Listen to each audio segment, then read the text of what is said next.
என் ரத்தத்தின் ரத்தமான உடன்பிறப்புகளே, சினிமாவுக்கு நிறைய பேர் வந்திருக்கிறார்கள், நிறைய செய்திருக்கிறார்கள். ஆனாலும் பெயர் சொல்லும் வகையில் சினிமாவை ஆரோக்கியப்படுத்தியதும் சினிமாவை வலுப்படுத்தியதும் சினிமாவுக்கு உதவியவர்களும் வெகு சிலர்தான். அந்த வெகு சிலரில் சினிமாவுக்கு தன்னை அர்ப்பணித்து சினிமாவுக்காக அவ்வப்போது உதவியவர், சினிமா படம் நல்ல படங்கள் உருவாக வேண்டும் என்று உதவியவர் மக்கள் திலகம் எம்ஜிஆர் தான் என்று பிரபல டைரக்டர் T.R. ராமண்ணா சொல்லியிருக்கின்றார். இவர்தான் குலேபகாவலி, பறக்கும் பாவை, கூண்டுக்கிளி, பாசம் போன்ற சுமார் 16க்கும் மேற்பட்ட திரைப்படங்களை எம்ஜிஆரை வைத்து இயக்கியவர். அவர் சினிமா எக்ஸ்பிரஸுக்கு அளித்த பேட்டியில் புரட்சித் தலைவரை பற்றி சொன்னவை இங்கே.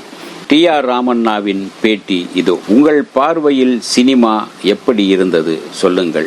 ஊமை படமாக சினிமா துவங்கி படிப்படியாக முன்னேறி பேசும் படமாக மாறிய போது பாட்டுக்கு முக்கியத்துவம் தரப்பட்டது. பழைய மதுர வீரன் படம் வெளியான போது 150 பாடல்கள் உள்ள திரைப்படம் என்று விளம்பரம் செய்வார்கள். அப்போதெல்லாம் பாட்டு திறமை படைத்தவர்களே நடிகர் நடிகைகளாக வர முடியும்.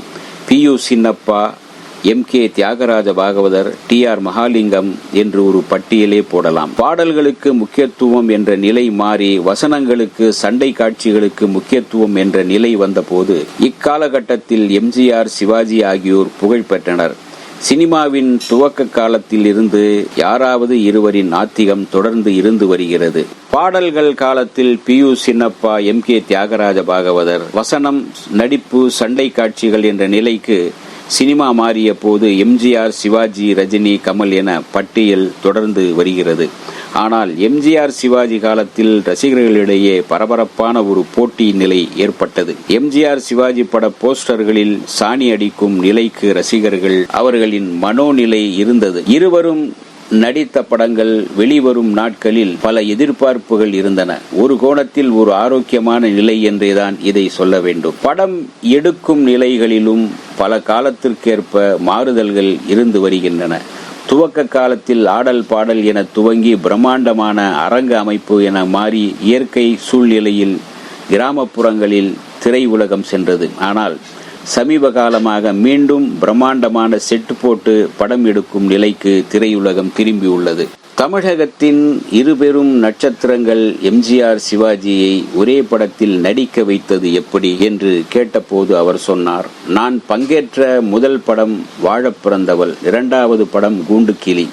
அந்த படத்தை தயாரித்த போது சிவாஜி திரையுலகத்திற்கு புதுசு.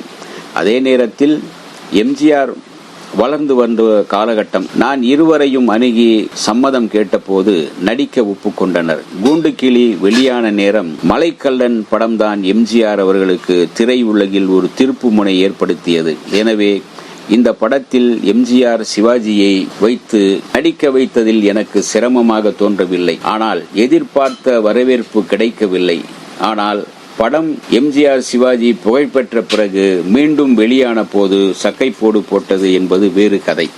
சினிமாவில் நீங்கள் செய்த புதிய முறை, அணுகுமுறை எது? சினிமாவில் வருகின்ற வில்லன் என்றால் முரடனாக காட்டுக்கூச்சல் போட்டு பேய் சிரிப்பு சிரிப்பவனாகவே சித்தரித்து வந்தார்கள். அந்த நிலையை நான் படத்தில் மாற்றி காட்டினேன். அதில் வில்லனாக நடித்த அசோகன் கொலை செய்வதை கூட சிரித்துக் கொண்டே செய்வது போல காட்டி ரசிகர்களின் பாராட்டை பெற்று அந்த படத்தை வெற்றிகரமாக பவனி வர செய்தேன். ஜேம்ஸ் பாண்ட் பாணியில் எடுத்த நான் படத்தினை புதுமையான முறையில் ரசிகர்களிடையே உலாவரச் செய்தேன். நான் படம் பாணியிலேயே அதன் பிறகு பல படங்கள் வில்லன்கள் வர துவங்கி சிரித்துக் கொண்டே வில்லத்தனம் செய்கின்ற வில்லன்கள் உருவானார்கள். இப்போது வெளியாகும் பல படங்கள் தோல்வியை தழுவுகின்றனவே, அது ஏன் என்ற கேள்விக்கு T.R. ராமண்ணா சொன்னார், இப்போது ஆண்டுக்கு குறைந்தபட்சம் 100 படங்கள் வருகின்றன. ஒரு காலத்தில் ஆண்டுக்கு 10-15 படங்கள் மட்டும் வரும். சினிமா பற்றி தெரிந்தவர்கள் படம் எடுத்தார்கள். ஆனால் இப்போது கேமராவில் என்ன லென்ஸ் பயன்படுத்த வேண்டும், எத்தனை வகை லென்ஸ் உள்ளது என்று தெரியாதவர்கள் கூட படம் எடுக்க இயக்க வருகிறார்கள். இப்போதுள்ள முன்னணி நடிகர்கள் தங்களுக்கு சம்பளம் கிடைத்தால் போதும் என்ற ஒதுங்கி விடுகிறார்கள். ஆனால் எம்ஜிஆர் காலத்தில் அவரே உதவி செய்து படம் எடுக்க தூண்டுவார். படம் நன்றாக வர வேண்டும், என்பதற்காக தனது சம்பளத்தை பற்றி கவலைப்படாமல் நடித்து கொடுப்பார் எம்ஜிஆர். தான் நடித்த படம் வெற்றி பெற்றால் அதனால் தனக்கு பேரும் புகழும் கிடைக்கும் என்பதை உணர்ந்து செயல்பட்டவர் எம்ஜிஆர்.